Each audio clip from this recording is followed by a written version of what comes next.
Hoy te voy a contar por qué el iPhone 11 es quizá el mejor calidad-precio que puedes comprar actualmente. Si bien este dispositivo es considerado por muchos como el nuevo iPhone 6, la realidad es que no es así.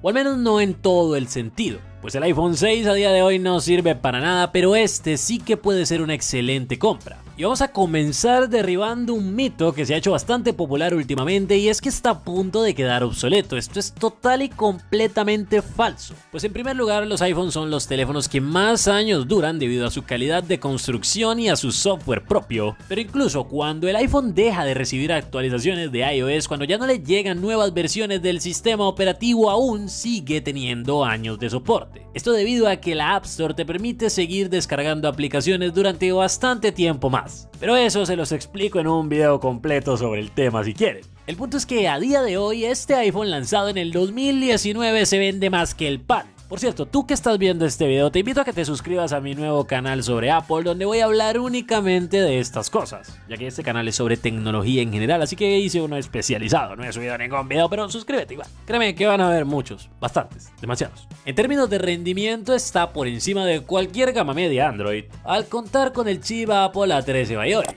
Un procesador que lleva ya unos años en el mercado, ya que el dispositivo se lanzó en el 2019, pero que a día de hoy sigue siendo más que suficiente para la gran mayoría de tareas cotidianas e incluso muchos juegos. Este se compone de dos núcleos estándar funcionando a 2.65 GHz y 4 núcleos Lightning funcionando a 1.8 GHz. El primer núcleo es el de alto rendimiento, el que sale cuando estamos ejecutando, por ejemplo, juegos. El segundo es el que se utiliza casi siempre para preservar la batería, por lo que esta combinación ofrece un equilibrio entre potencia y eficiencia energética. Aunque algunos competidores Android han optado por incrementar el número de núcleos en sus procesadores, Apple ha demostrado que su enfoque en la optimización del hardware y la creación de un software realmente eficiente puede ser mejor. Eso sí, hay que tener en cuenta que este chip es de 7 nanómetros, por lo tanto no va a ser tan eficiente energéticamente como algunos más recientes, por ejemplo de Qualcomm. Tengo pendiente un video de los mejores procesadores móviles de este año. En cuanto a la memoria RAM, el iPhone 11 tiene 4 GB, una cantidad que podría parecer modesta en comparación con muchos otros dispositivos. Incluso si tenemos en cuenta que en los modelos actuales de iPhone estamos por las 6 GB. Sin embargo, iOS es bastante capaz de gestionar esta de una manera correcta y eficiente, permitiendo que la experiencia sea fluida y cómoda.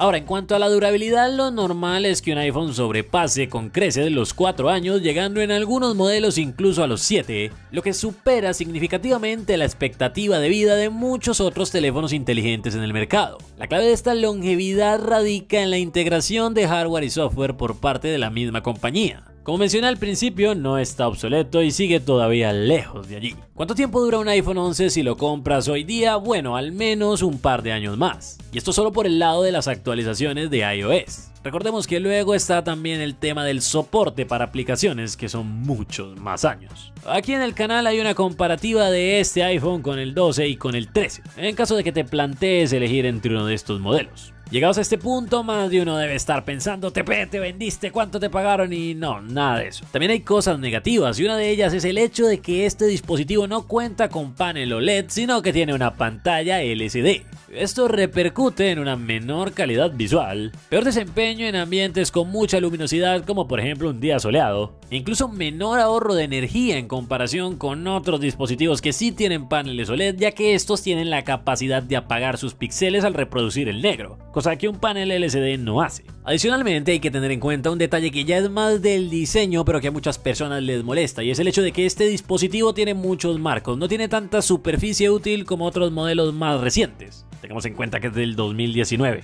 Pero en realidad esto importa, bueno, para la mayoría de la gente ciertamente no. Quienes se compran este equipo están buscando una experiencia con un móvil de Apple al menor precio posible. No están buscando la mejor pantalla del mundo. Y esto me lleva a otra cosa bastante criticada en este dispositivo, el tema de la batería. Bueno, en este y en casi todos los iPhone pequeños. Tiene 2600 mAh, pero hay muchos paréntesis. En primer lugar, esa cantidad es bastante reducida en comparación a lo que tienen muchos dispositivos actualmente, solo por el tema numérico. Y si bien la optimización del sistema puede hacer que cuando se encuentra en una condición decente funcione bien, la mayoría de los iPhone 11 que hay hoy en día por ahí no están en esa condición.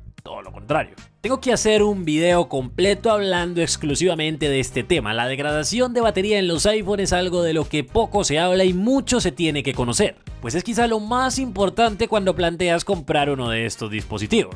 Como sea, fíjate en que la condición esté bien. Y si la batería ha sido reemplazada, que tenga una pieza original, no una pirata ahí que se te vaya a explotar en cualquier momento. Ahora, hablando de las cámaras, es aquí donde más gente suele decepcionarse con este iPhone, especialmente en la noche, pues su sensor no es lo suficientemente grande ni tiene la apertura focal necesaria para que entre luz que nos pueda garantizar unas tomas correctas en situaciones donde falta eso, luminosidad. Algo que sí pueden hacer algunos modelos más recientes, no solo de Android sino también de iPhone. Para finalizar este corto video, ¿vale o no vale la pena? Bueno, pues en principio sí, claramente, pero siempre va a depender muchísimo del precio al cual lo consigas. Si está muy caro, quizá y te compensa más otro teléfono. Dime en los comentarios normalmente cuánto cuesta este iPhone en tu país y en qué lugares lo has visto así. Eso sería todo por hoy, nos vemos luego, cuídense mucho, lávense las manos, no se enamoren y miren estos otros 2 videos que les dejo por aquí.